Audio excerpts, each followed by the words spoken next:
feel today? Ask yourself this question. What time is it? Game time! What time is it? Game time! What time is it? Game time! What time is it? Let's go! We made it! We made it! We made it! We made it!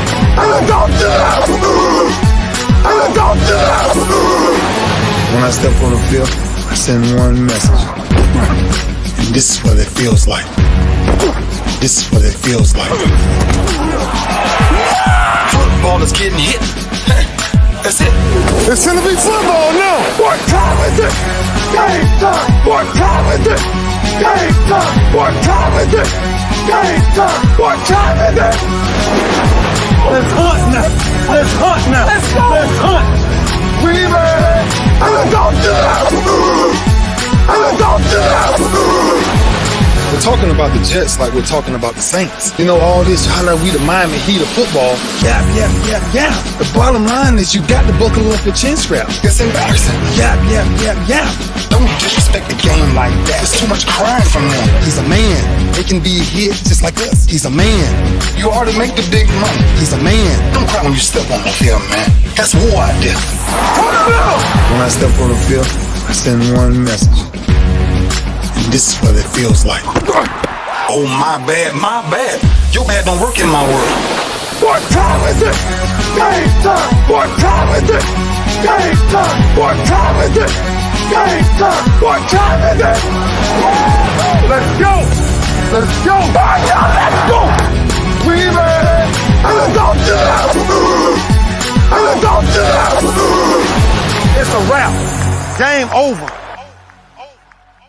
Y'all already know the game ain't over. We're just getting started right here on the lunch break. We're powered by JM&E, streaming live on Roku TV, courtesy of BS3 TV. And y'all know it is football time, but hey, I like to talk about more than just that.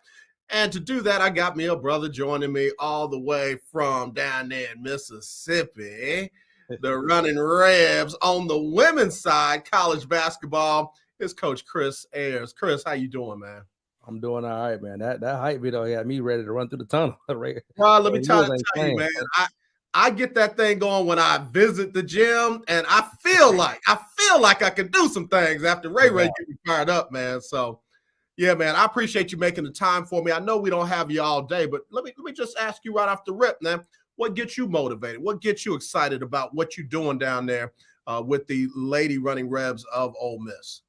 Honestly, man, it's a couple of different things. You know, of course, family, you know, just motivating, just being the leader of my family and watching my kids see me get up every day, ready to work, you know. And then one of the reasons why I got into coaching too, man, is just making a difference in people's lives. So just knowing that every single day you're impacting their lives and you're affecting lives, it just motivates me all the time. Absolutely, man. And where are you from originally, Chris? I'm from Tallahassee, Florida. From Tallahassee, Florida. In fact, I noticed that you like to run with them Rattlers down there at FAMU. Yep. Yeah, I was a big fan of y'all's former athletic director, Ken Riley, man. I was a big fan of him. I'm from Cincinnati, so, you know, I got you with the Bengals. So, yeah, man, I really love what y'all were doing down there and still are doing down there at FAMU. Yeah, I'm FAMU Rattlers through and through. I went to the lab school, the high school. So from 8th grade all the way through college, I'm orange and green. Well, brother, let me tell you, we big HBCU lovers over here, representatives over here. Not just football, look, not just Jackson State, but we rock it all, man. We rock it all. Right. So, let me ask you about that. Did you play any sports there at FAMU? Yeah, I played football for 1 year. I walked on. I played 1 year and. Just kind of trying to balance, you know, being a local kid, and I was a computer engineering major. Okay. And after that first year, man, I wasn't playing a lot, and you know, I was kind of just doing a lot of other things. I actually got into coaching while I was in college too. Okay. So I just had to make some decisions. All right. So played football, walked on. I was a walk-on at Tulane. I understand that life, man. And once I walked on, my dad wouldn't let me quit. So I don't care if you're a blocking dummy. I don't care if you're the water boy. You're not going to quit. So I had that experience. But then how'd you get on the basketball side? My high school coach, Coach Ron Lane, he was like a mentor to me, father figure. So basically what happened was while I was in college, during the summer we had what we call team camp. Okay. And during the summer, he never shows up to team camp. I don't know if that was like a mind thing for us. He always let us coach ourselves, Wow. even when we was playing. So one summer when I was in college, I went out to the team camp and I was talking to him and he said, yeah, just come coach them. So I just came out one summer, started coaching them. Then we won the game. And then of course, now that competitiveness comes out and, Yeah. then the players start hitting you, coach, when you coming back? Coach, you'll be here tomorrow. So then I just kept coming and kept coming. And then I kind of just fell in love with it. Wow. So that's pretty amazing. Did you play basketball in school or did you just have that mindset of knowing what should be done on the basketball court? Yeah, so I played every sport. I went to state in track. I went to state in basketball, starting point guard. I was ranked top 100 kid in the country at one point. I played football. It's a unwritten record that I have. Most interceptions in the Big Bend for a career. I went to a school we didn't really keep records and stats. Okay. So I did baseball. Mhm. I did everything at FAMU High.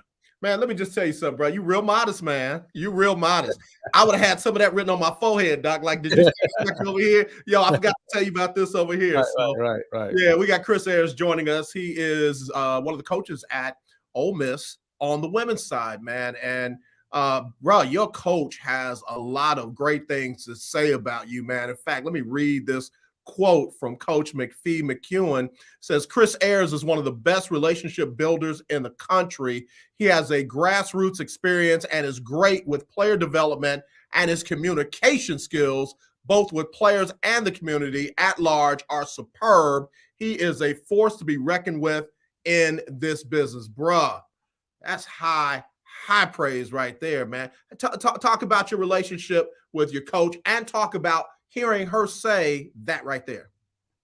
Anytime your boss say those kind of words, it's always good, to hear that that's the way she sees you in that light, and then on the flip side, one thing about her is she's going to hold you to that standard as well, Yeah. and that's one of the things that I like being around her because she's going to always challenge you, so if it's a day to where, like she mentioned my communication skills, if I'm not over communicating, she's going to bring that up and she's going to hold me to that, look, now this is what we talked about, I need you to be better at communicating. I said, I got you. Yeah. So that's always good. And I tell people all the time, even in recruiting, that's one of the things that's really, really good about her is because she holds everybody in her circle to that same standard. Okay. You know, and then our relationship is, I used to coach AAU basketball, that's summer basketball for those who don't know, grassroots. And she recruited a lot of the kids in our AAU program, just kind of just being around, her recruiting those kids, building relationships.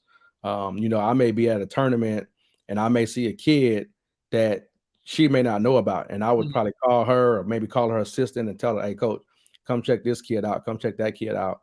And just kind of just building a relationship over the years, it kind of helped me get to the situation where I am now. Absolutely. We got Chris Ayers joining us. He's one of the assistant coaches over at Ole Miss, running webs on the women's side. Man, a lot of brothers have stuff to say about women's basketball, college, pro, you name it. And not all of it is good, but you and I know better than that, brother. Talk about the competitive spirit, especially right there at Ole Miss. Well, a lot of times people don't know too that I used to coach guys. So I coach boys high school and boys AAU. I coached a girls AAU program, and they're probably the longest running, most competitive AAU programs on the boys side and girls side. Essence girls basketball and Team Breakdown boys basketball.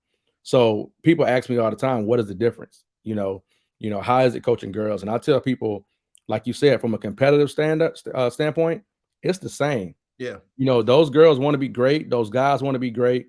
Now the tactics to go about trying to get them to be great is a little different. I got you. But the mindset is still the same. At the end of the day, we all trying to win. We all trying to make money. We all trying to move on to the next level. Yeah. And then to add on to that too, I think a lot of times when people kind of, talk negative about women's basketball, most times they're really not familiar with the sport. They can't really tell you who's the best players or who's the starting point guard for this team. They just go off of what they see. Right. Yeah, that's good stuff, man, especially with what we just saw with the WNBA playoffs, man. That was out of this world. And oh yeah, by the way, you don't play in a rinky-dink conference either. When you look at, you got South Carolina, you got LSU, you got Tennessee, and you guys fell right in there in that number 4 spot. Talk about that competition in the SEC. Like Coach O say all the time, man, it's the WNBA South. I think that conference is definitely the best conference in women's basketball. It's a grind every single night. I think every year in our conference, whoever's finishing the bottom half, they beat some of those teams in the top half. That's because no matter what, you can't look at your schedule and say, oh, that's a win, that's a win, that's a win, like some other conferences can. It's just a grind, man. Yeah. When you look at how you guys came out, of course, South Carolina did their thing. LSU had a good turnaround. Tennessee, but you guys 10-6 in the conference, 23-9. What kind of expectation does that set coming into this season? I think that it starts from the top, and I think with Coach Yo, you never get too high, you never get too low, and we've had situations with me being with her, since year one, to where we were at the bottom of the conference. Yeah, I saw that. And then this last year we finished top 4. But honestly, from talking to Coach, from her recruiting, from talking to the staff, you would always think that we was always level in between 4 and 6 in the conference. So I think that's one of the things that is every day it's the same grind. Every day we're going to come in here, we're going to work. We don't care where we are predicted to finish. Our goal is to just get better every single day. Yeah. I like that. I like that because when I look at it, it'd be easy to ride on the laurels that, hey, we were only a few games back behind the best team in the country. We were only a few games, behind the number 2 team in the conference. We were, a game away from being in that top 3, but you guys are grinding as if you were way down in the bottom. Yep. And that's our mindset. And like I said before, like that's one of the things that she do that she puts on people in her circle. So our team feel the same way, our coaches feel the same way, our GAs, everybody that's on our staff, we know we're going to come in here, we're going to work, we're going to put our hard hats on, and we're going to work like we last place in the conference. Now, one other thing, you're the recruiting coordinator for the team, for the school, and on the women's basketball side. What are you looking for when you go out and you see these young ladies play in their respective environments? And what are you saying to them and their parents to make them want to come to Ole Miss over a South Carolina, over a LSU, over a Tennessee, or even some of the other programs around the country? The main thing is what Coach O wants, and that's the head coach of the program. And I know for a fact, no matter what your talent level is, the main thing that she looks for is toughness. You can't come play in Ole Miss if you ain't tough. And it's not just because it's what Coach O wants, it's what's needed for this conference. Right. Like I said before, you can't come in this conference and be and just not be tough. So I think that's really the main thing. And as far as with the recruits, the main thing that I sell is Coach O. I think you alluded to it. And every time I talk to recruits and parents, the first thing they talk about at the they may not even know our school colors, but they know that Coach O personality, her engagement, her energy, her being a winner everywhere she's been. Those are the things that players sign up for to come to Ole Miss. Yeah. No, I like that, man. I like a coach that is going to push you, but going to love you. Yeah. I don't want to get you involved in this too deep. We see now as some coaches in other sports have gotten into politics, we kind of see their true colors. Right. I don't think we're going to see that with a Coach Yo or a coach like yourself after you move on to the next phase of your life. Right. And that's what I tell people too, like, because she's a parent as well, so she understands that temperament that you may need. I may have to be coach today. I may have to be mom today, and then the same with myself. I have kids as well. So I think there's that same dynamic. It helps with just building relationships with players. Yeah. No, I appreciate you saying that, because one thing that I've had to step back and take a look at is the integrity of the coach, not wins and losses, not X's and O's. People, do that. Some do it better than others, but what's the integrity of the coach? And like you said, as a parent, that matters to me. Talk about your integrity, talk about your upbringing and why that matters to you. Just because at the end of the day, you are who you are. and you got to stand for something. So if you let wins and losses define you, then that's not really saying much about who you are as a person, as your character. So that's always been important to me, to just kind of continue just being who you are every single day, no matter what. Have morals, have something that you stand up for, and believe in, and fight for that. Yeah, yeah. We got Chris Ayers joining us. He's one of the coaches over at Ole Miss, the Running Rebs, on the women's basketball side. Again, they just finished fourth in the SEC, top 25 around the country, and looking forward to another great season. Coach, on the football side, we see a lot of heavy recruiting by HBCUs now. Top player in the country decides to go to Jackson State instead of Florida State. Right. Are you seeing any of that kind of attrition from HBCUs on the basketball side, particularly on the women's side? Yeah, I see some parity. You look at some teams in HBCUs, they have some of the top transfers. They have kids that was McDonald's All-Americans that left whatever school they went to, and they're in the SWAC conference. I don't know how much NIL plays a part in that on the women's side, like it does on the men's side. But I do see sometimes lower major schools, they go and get some of those kids that they wasn't getting years ago. Yeah, I mean, look at what the women's coach over at Jackson State did. I'm gonna tell you, she gave LSU and them all they can handle, and I still wish they had pulled it off. But being an HBCU man yourself, how does that make you feel personally? I know your alliance is there. I know your heart is there at Ole Miss, but how does that make you feel personally when you see something like that? I mean, I love it, just because I just feel like just the HBCUs itself, that sometimes they just get a bad rap, and then, you hear sometimes, a kid that is a top kid, it is an All-American kid, they may want to decide to go to a HBCU, but then you hear the negative feedbacks, you hear the, it's not going to happen there. You can't do it there. And it's one of the things that we always talk about, from Coach O is no ceilings. Don't let nobody put no cap on you. Do whatever you feel like you can do. I mean, your story is your story. I got you, man. Again, Chris Ayers joining us here on the lunch break for our Winning Wednesday. You guys are definitely winners. Like you said, you've been with a coach that has won everywhere she's been. How was it for you all knowing that and then coming there and it didn't translate into that right away? It was tough in those first couple of years, but boy, it sure turned around quickly. What was that like for you? What was that like for her? And what did y'all say to each other? Man, it was tough. I will say that, just building this program up, and then me watching Coach Yo, lead the charge doing that, I took some valuable lessons from it. One of the lessons is wins don't define me. Wins and losses don't define me. But I also know too, like it was hard, and she does a good job of making it seem like it was easy.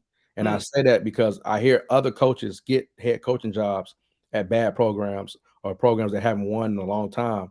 And then they call and they asking, well, what does she do? Like it was just like a magic switch, And then, I just tell people all the time, like, we all won, when I say we, I'm talking about our staff. Yeah. Everywhere we've been, where we came from, we won. So coming to a school like Ole Miss, who hasn't won in a long time, it was tough the first couple of years, but you sit back and you think, okay, this program has been successful at some point, so it can happen.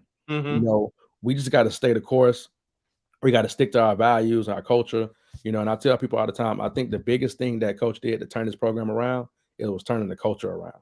Wow. Now that's interesting. And I know how you mean that inside the locker room and on the court. I understand it. Let's talk more broad and general. You're in a hostile environment, Doc. You're in an environment where the culture is different for you and Coach than it is in the community. Was there pressure that said, "No, this ain't the right staff. We might need to bring in somebody else"? And if there was, what was that like?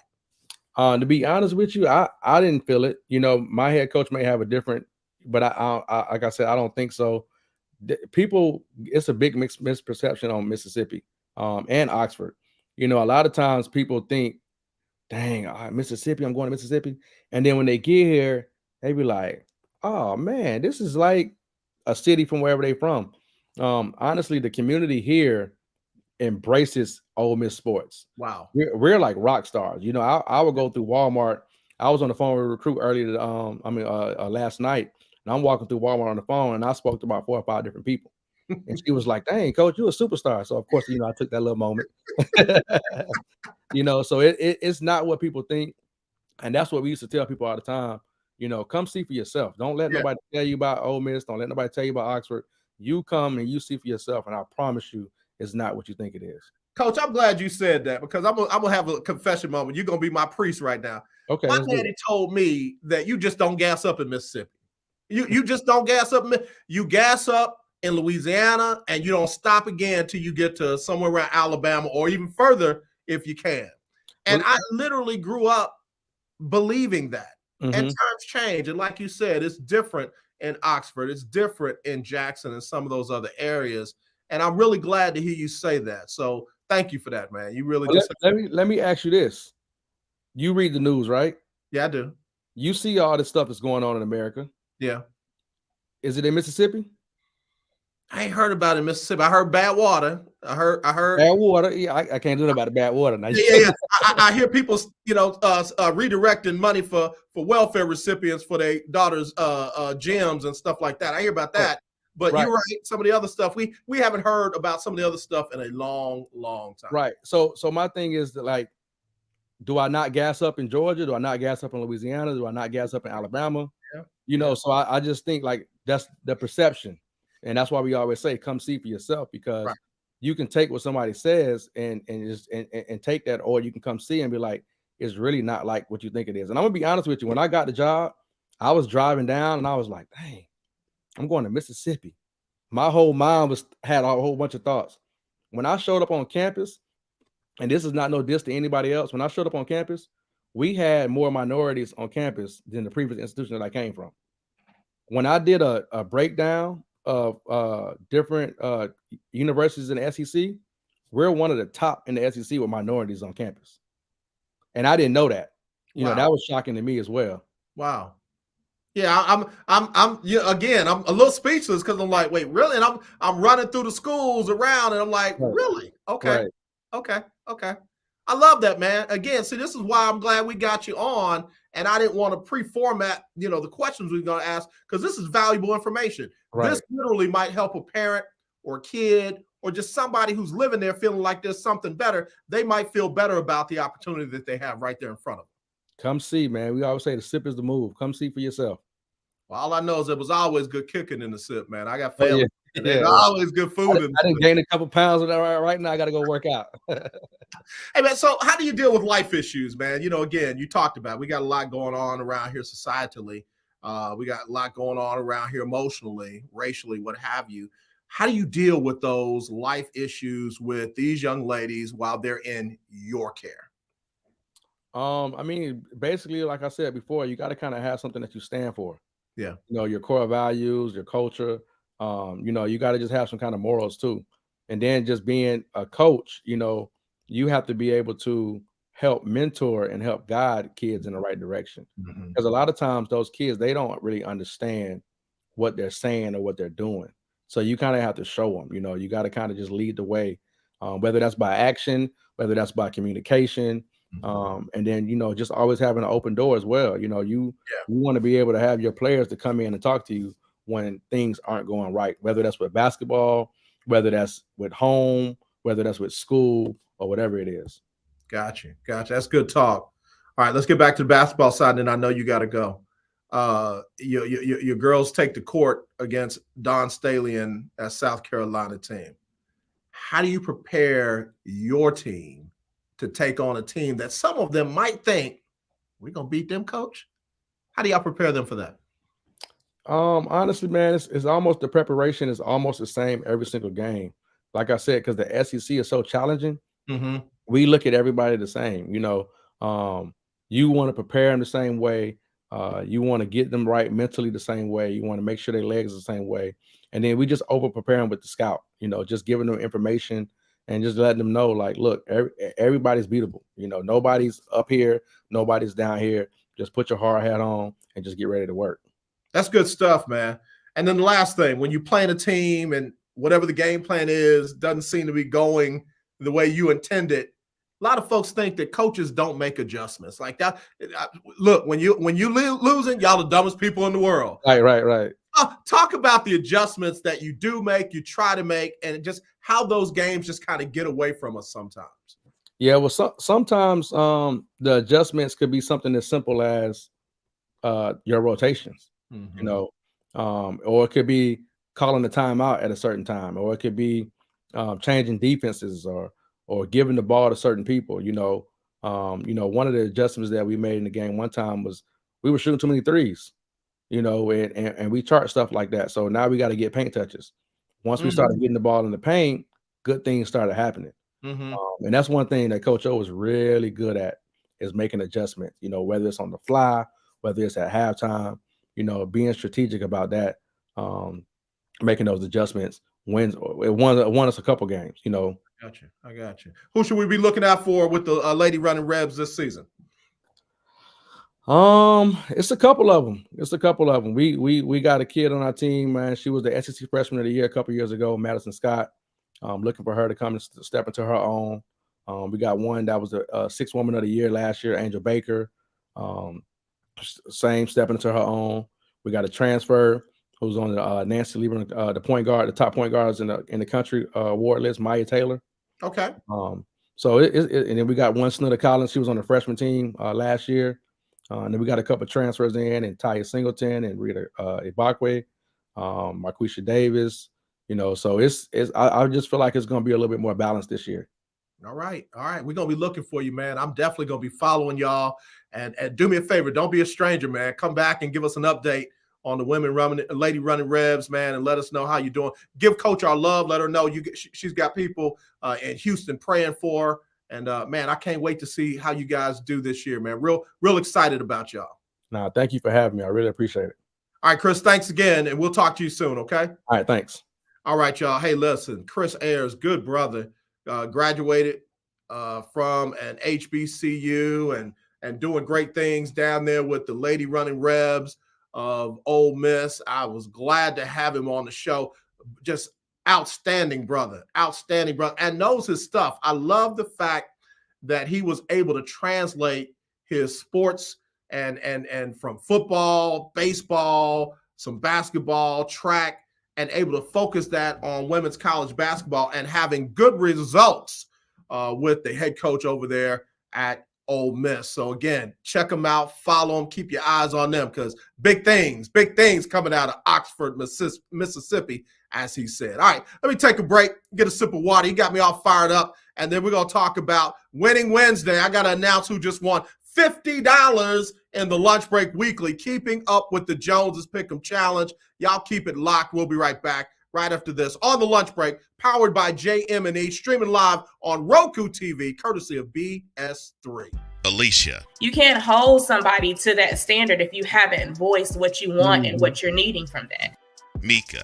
If you're not communicating expectations, you're waiting for your feelings to be hurt. Nicole. Yeah. A lot of people don't want to take the time out to be alone and to get themselves together. Ivan. You got to be willing to work through stuff. And from the jump street, y'all done had problems. Maybe you don't need to be working through those. BS3 Network proudly presents Queen 3 and King podcast. Live every Tuesday at 7 p.m. Central.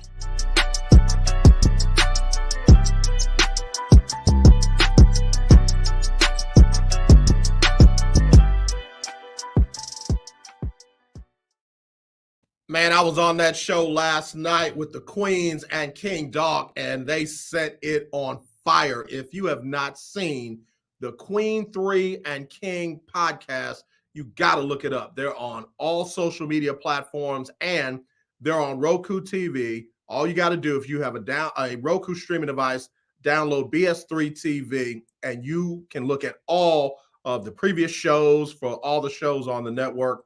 Last night was fire. We were talking about a work in progress. And the first question was, when you hear somebody say, I'm a work in progress, what do you think? And man, they came out swinging.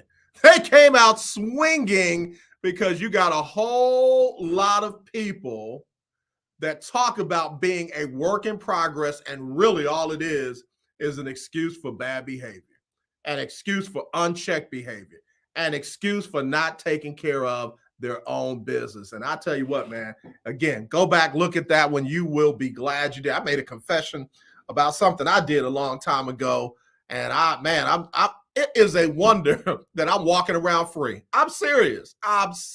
So anyway, it's Winning Wednesday. It's the lunch break. It's powered by JM&E, and we got a new winner. We got a new winner on the Lunch Break Weekly, keeping up with the Joneses Pick'em Challenge, but it was a tough week for everybody. Watch this. Normally, I shout out to anybody that had 8 wins or more.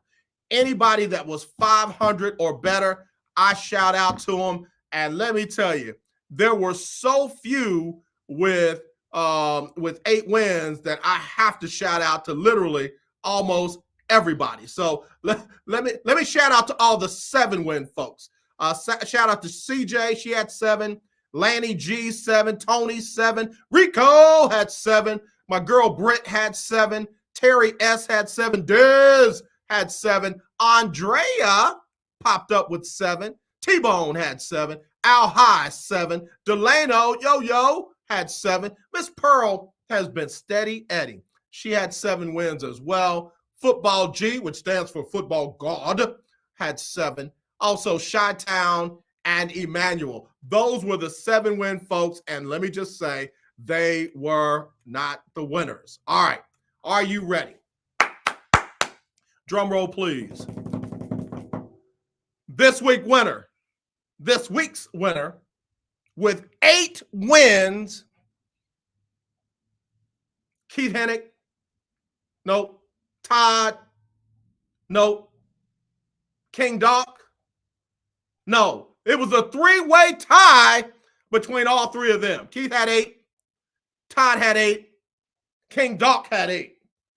That means it came down to the tiebreaker for the Monday night game. And Monday night was the LA Chargers and the Denver Broncos.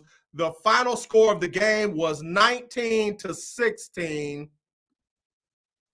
Keith Hennick had the final score of 28-14. He was off by a little bit. Todd had the final score 31-17. He was closer than Keith, but the winner by tiebreaker, King Doc, 23-19 was his final score. He was closer than all of the above, and he wins $50 courtesy of the sponsors of the lunch break, powered by JM&E. So congratulations, King Doc. I need your Cash App or Zelle so we can shoot you your money. And again, congratulations to those 3 with a tie of 8 wins for this week. Tough week. I mean, tough week. I don't think anybody, no, I take that back. Let me go look at the stats. The game that killed almost everybody was the New York Jets beating the Green Bay Packers, and the only person that got that game right was Chi-Town.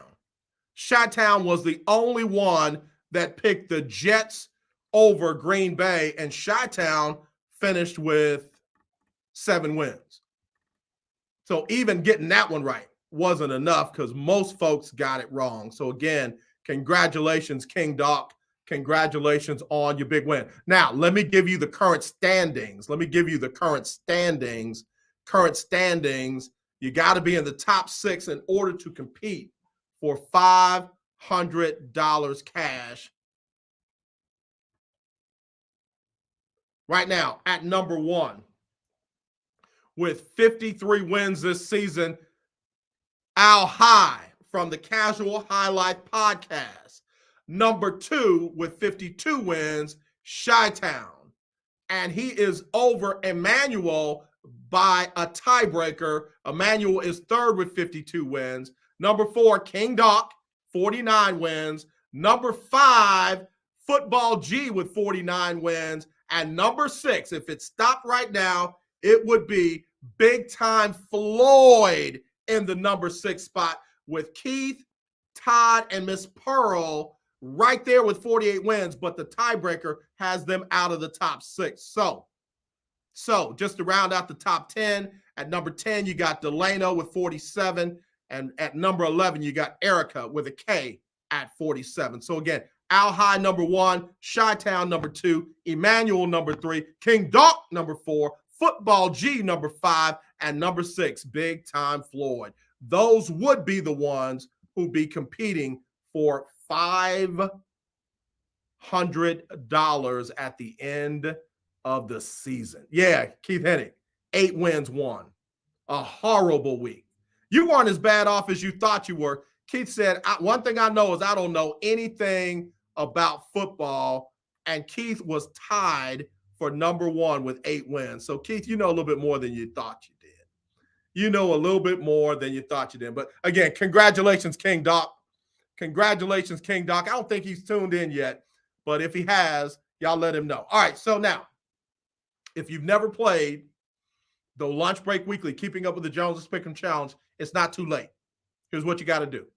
Give me all of your picks from tomorrow night's game.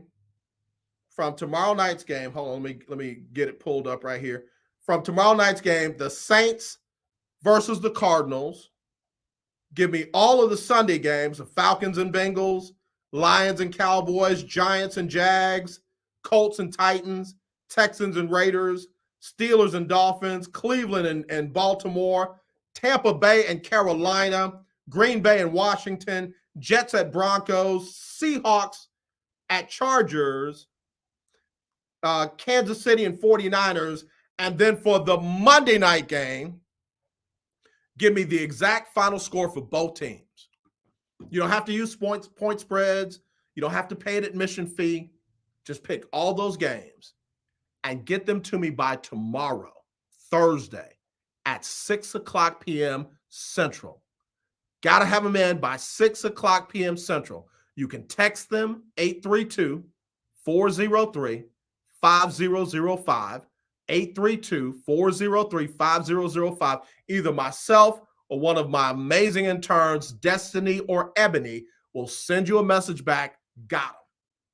You can email them, AJ@JonesMediaandENT.com. AJ@JonesMediaandENT.com. Again, text all the games from Thursday night through Monday night with the exact final score for both teams on Monday night by tomorrow, Thursday, 6:00 p.m. Central. Email them, and one of the interns, either Destiny or Ebony, will send you a message.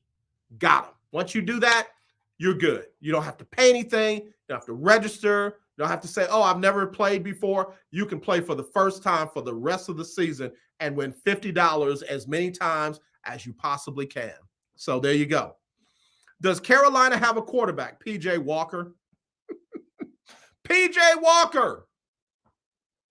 I'll take a break. I'll come back. I'll give you my picks for this week, and then we'll get into our quarterback power rankings, and we'll get into our SWAC power rankings because, you know, I got to give the HBCs some love. We'll be right back right after this on the lunch break, powered by Jones Media and Entertainment, better known as JM&E, and streaming live on Roku TV, courtesy of BS3 TV. There's a 100% chance of a laugh thunderstorm.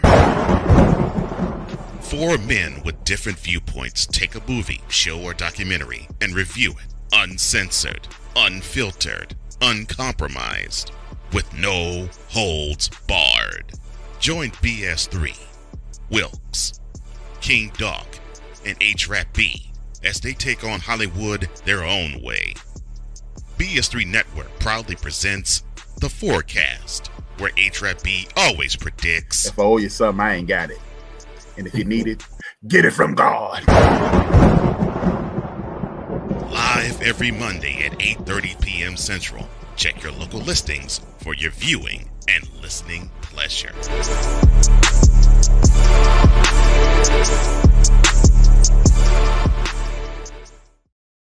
Another great show on the BS3 network. They review all kinds of movies, and it ain't no Siskel and Ebert stuff.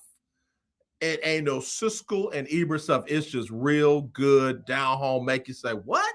Kind of stuff. So be sure to check out the forecast and all the other great shows on Roku TV, courtesy of BS3 TV. All right. Roku streaming device, download BS3 TV. You got it. All right. All right. Keith Hennig said, who is that? Man, best quarterback y'all got in Carolina. Best quarterback they got in Carolina. His name is PJ Walker. It ain't Baker Mayfield. It ain't Sam Darnold. It's PJ Walker. So they need to go ahead and name him the starter for the rest of the year and just roll with it. Just roll with it. Be interesting to see who will win the Sean Payton sweepstakes for head coach. So, yeah, big time Floyd. It was a tough one for you. Said my record this week was 6-8. Simply picked as bad as Cooper Rush played, throwing 3 picks. Congratulations to King on winning the cash. Yeah, man. Yeah. It was tough for a lot of people, man. It was tough for a lot of people. All right, let's see how we can make it better. Let me run through these picks real quick. For this week's game. Tomorrow night, man, the Saints have got to come on. No shade at Andy Dalton, but if you can't throw the ball accurately 20 yards or more downfield, there ain't nobody going to take you serious. And they going to stop all that little dink and dunk stuff you got going on. And, oh, yeah, by the way, the OC that they have in New Orleans right now is not Sean Payton. So, a lot going on in New Orleans. They got to get Jameis Winston back in there. They got to throw the ball downfield. So I just feel like until they get Jameis Winston in, it's going to be tough going. But they are playing the Cardinals, who I think that whole thing is about to come apart down there in Arizona. I'm going to give the Saints an upset on the road in Arizona against the Cardinals. I think Mr. Cliff Kingsbury's days are numbered. Falcons surprised the heck out of the San Francisco 49ers. Marcus Mariota was the NFC Offensive Player of the Week. Only missed on 1 pass. I mean, he didn't light it up for 340, 350, but he still was as accurate as they come. So, Falcons visiting Cleveland all of a sudden is a better game than most folks thought it would be. I'm sorry, Falcons visiting the Bengals is a better game than most folks thought it would be.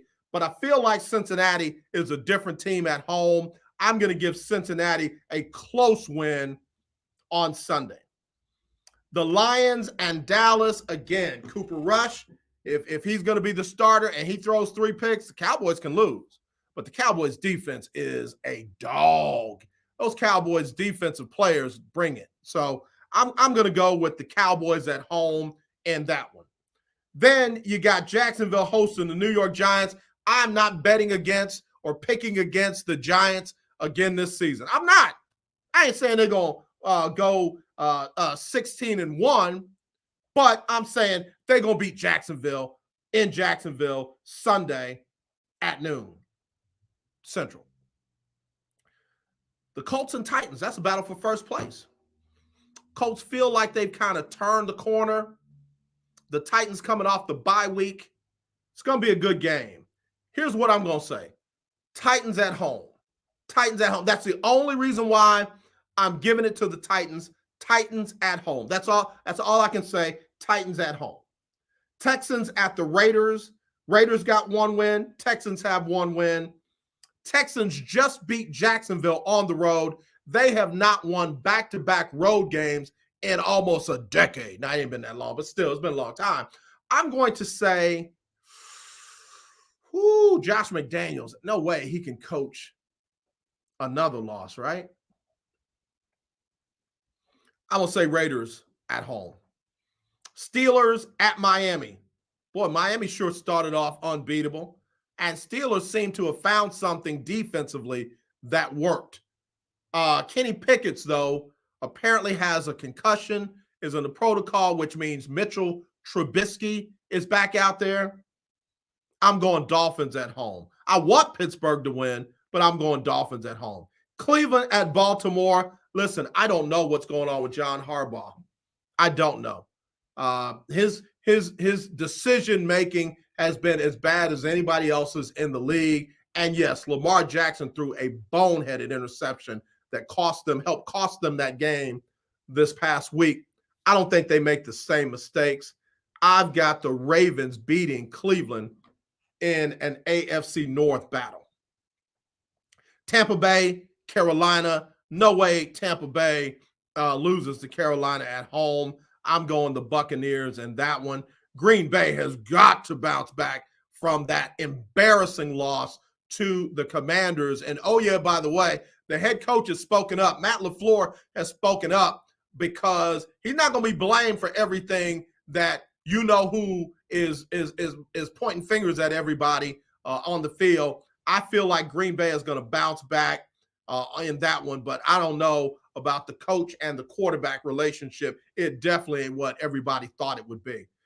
New York Jets and the Broncos. The Broncos are going to be going with a backup quarterback if Russell Wilson cannot play. It's a groin injury. I'm going with the Jets in that one. Seattle at the Chargers. I love Geno Smith. I love what he's doing. I love the turnaround story he's got going on in Seattle. It'll come to an end, though. It ain't going to happen with the Chargers. Chargers defense is a little too strong. Kansas City at the 49ers. Both of them coming off of losses. I'm going Kansas City over the 49ers. That was an ugly loss by the 49ers this past week. And then Bears at the Patriots. I'm going New England on the Monday night game. All right, let me go through all of these with no commentary. I've got Saints over the Cardinals. I've got Bengals over the Falcons, Cowboys over the Lions, Giants over Jacksonville, Titans over the Colts, Raiders over the Texans, Dolphins over the Steelers. I've got Baltimore over Cleveland, Tampa Bay over Carolina, Green Bay over Washington, Jets over Broncos, Chargers over Seahawks, Chiefs over Niners, Patriots over the Bears. That's what I got. Don't forget, get your picks in by tomorrow, 6 o'clock p.m. Central. Email them, aj@jonesmediaandent.com, or text them 832-403-5005. Got one more break. I'll come back. We'll go power rankings when we get back right after this on the lunch break, powered by Jones Media and Entertainment. Streaming live on Roku TV, courtesy of BS3 TV. If you're looking for a sports program that gives you the flavor. Washington Commanders? Really? This whole thing stinks to high heaven. That pulls no punches. Thuggish act by a thuggish actor. That gives you some humor. Praise everything LeBron does and never criticize it. If you want a show that gives you good times, then this is that show. BS3 Network proudly presents. I am Cole Johnson, and welcome to Cole Sports with a Z. Every Friday on Patreon, and every Saturday on YouTube, Spreaker, and all other outlets.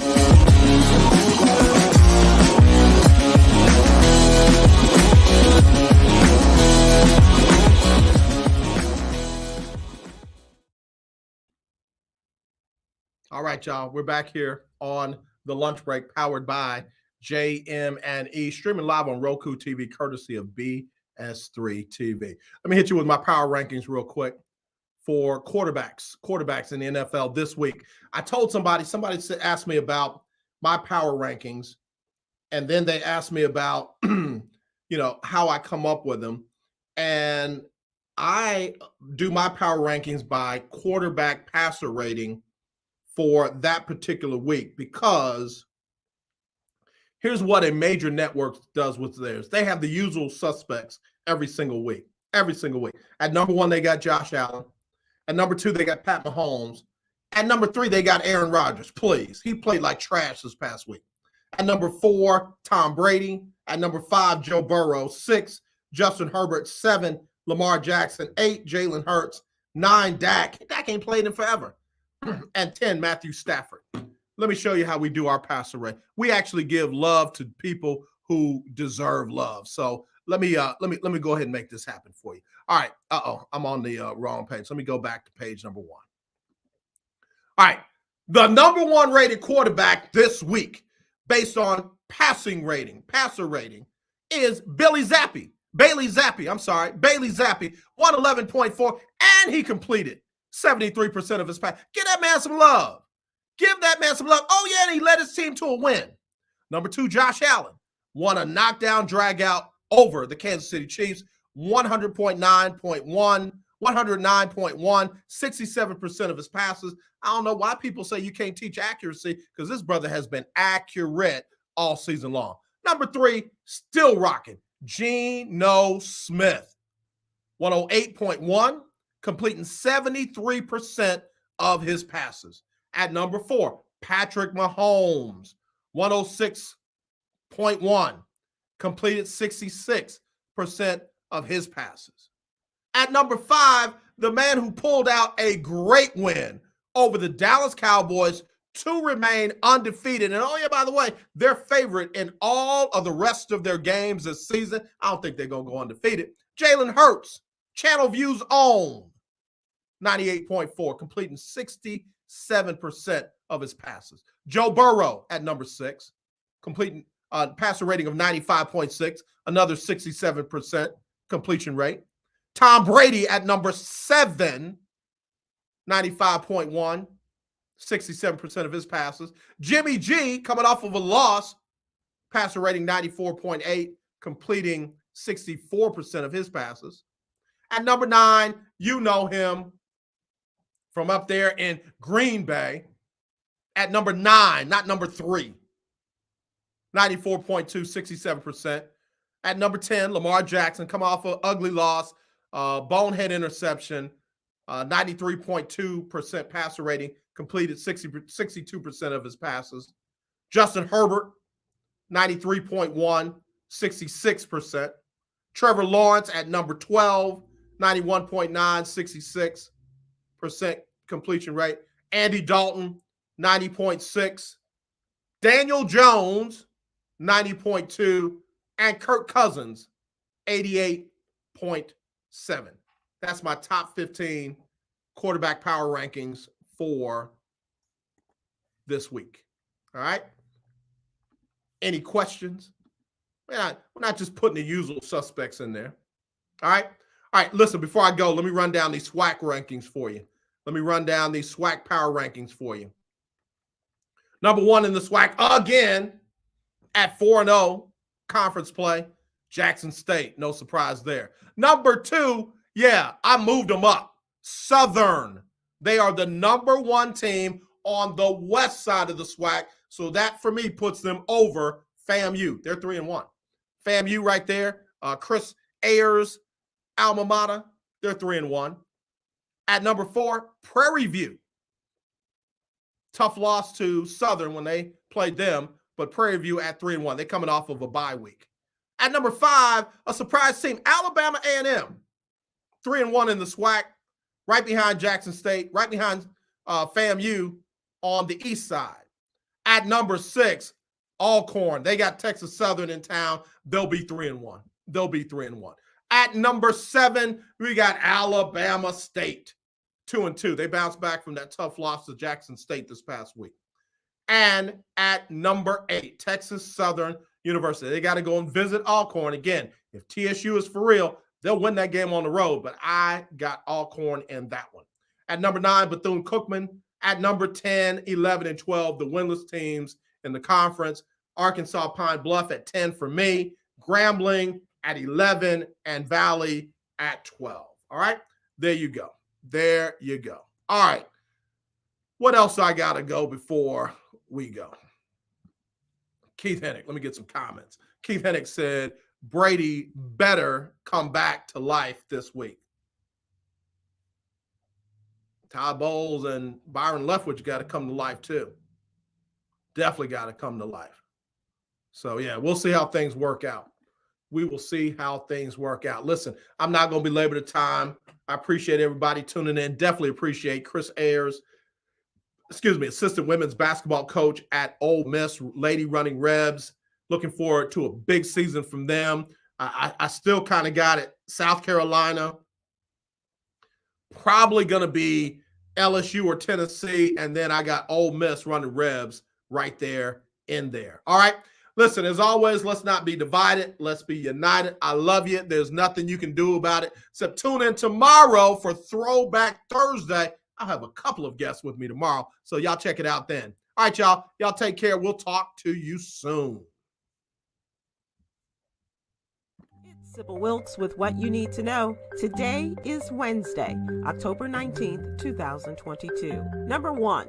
President Joe Biden promised Tuesday that the first bill he sends to Capitol Hill next year will be the one that writes abortion protections into law if Democrats control enough seats in Congress to pass it, as he sought to energize his party's voters just 3 weeks ahead of the November midterms. The president made the remarks at a Democratic National Committee event in Washington, D.C. It's the first time Mr. Biden has prioritized abortion legislation in this way ahead of the November midterms. Number 2.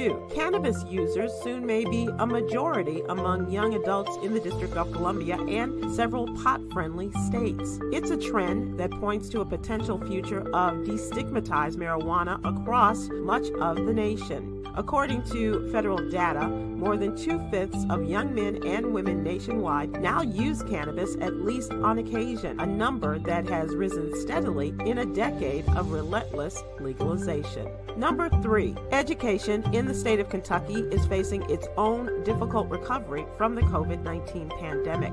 This grim fact was revealed Tuesday by statewide test scores showing that many students from elementary to high school struggled across a span of core subjects. Fewer than half of the students tested statewide were reading at grade level, with even lower across-the-board scores posted in math, science, and social studies. Number 4. The nation's first trial over a state's ban on gender-confirming care for children began in Arkansas this week. It's the latest fight over restrictions on transgender youth, championed by Republican leaders and widely condemned by medical experts. U.S. District Judge will hear testimony and evidence over the law temporarily blocked last year, prohibiting doctors from providing gender-confirming hormone treatment, puberty blockers, or surgery to anyone under the age of 18. Number 5, Irene Gakwa has been missing from Gillette, Wyoming since February 24th. She was last seen at the home she shares with her fiancé. The 33-year-old woman is 5 feet 1 inch tall, weighs 89 pounds, and wears glasses. Anyone with information on Irene's disappearance, please go to the Black and Missing Foundation website. Here's your daily inspiration from Yogi's Jewels. Pay attention to the signs of the universe and follow natural flow. Inhale goodness. Exhale junk. Join me today live on YouTube and Facebook at 7 p.m. Eastern, 6 p.m. Central as a man who is about to make major moves, Stephen Hill, comedian extraordinaire Myra J., and activist Quinn Townsend Riley, as we discuss today's top headlines and more. Thank you to our What You Need to Know partners, Black Voters Matter and HBCU Go TV. To subscribe to my free daily newsletter, please visit SybilWilkes.com. Be informed, be empowered.